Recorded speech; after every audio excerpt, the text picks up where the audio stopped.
Good evening, YouTube. I'm back once again with you, as you can see by the big large brick of a resistor laying there, that I was successful finally in removing that.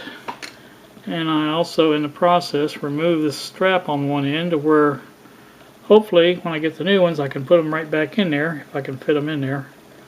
It depends on how thick they are, but I may be able to reuse that. I don't know. If I don't, it's not a big deal. But anyway, I did get it back, get it out. So that's one thing. I was able to drill one end out pretty easily using my screwdriver drill bit. It took a little drilling, but I got it out. It won't be any problem to put a screw back in to reattach it if I can get them under that hold down strap, and that would be the ideal thing to do. I ended up having to cut the wires on this end. There was three. Well, this one here was really large diameter wire, and along with the other two that was connected to it, made it almost impossible to unsolder it, even with my soldering iron up on high. So I ended up cutting that end. This end came out pretty easy. There's only two small wires on it. So anyway, I did get it out. I do have the parts ordered. I don't know how long it'll take to get them in. I ordered everything from Just Radios.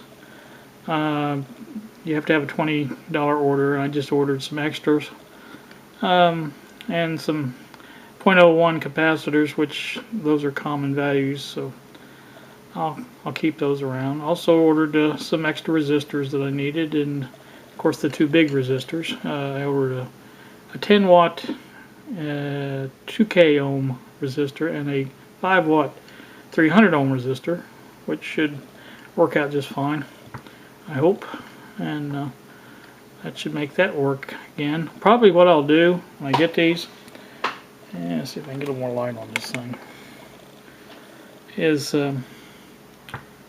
put the resistors in and reattach that line cap and just test it like that, and maybe let it play for a little while just to see if the resistors are going to hold up all right. Well, they should. I mean, I figured the value of the power rating and things like that for those two resistors, it should work out just fine. I could have got away with an 8 watt and a 2 watt, I believe, for those two values. 8 watt being on the 2K and 2 watt on the 300 ohm.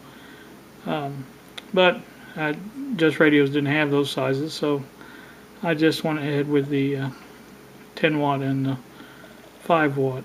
Should be extra, protection for it. So anyway, like I said, I went ahead and reattached or unattached the leads from the antenna, and I could see no evidence that there was ever anything other than those wires soldered there. I mean, there was no clips or anything of that kind. So I guess that was just a production change, save a little money. So anywho, I do have a problem with this, and Jim Linden has mentioned it in his video. Somebody had put grease on this here, and it just basically makes this thing shudder when you shift, or when you do the so I need to clean this out with alcohol and clean in between there and get that loosened back up like it's supposed to be.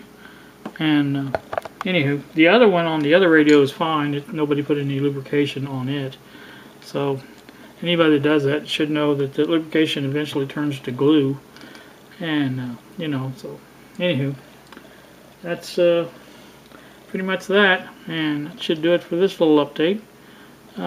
Hopefully I'll get those parts in a few days and be able to start on getting this thing back together, I hope. So thanks for watching. Oh, one more little thing. I did double check the resistance on this with it completely out of the circuit, and it is wide open. So I was getting some false readings because it was in circuit. I was getting some of the circuitry, I'm sure, but with it out of the circuit, there's no reading at all. It's just completely open. So I just want to add that little tidbit. So thanks again for watching.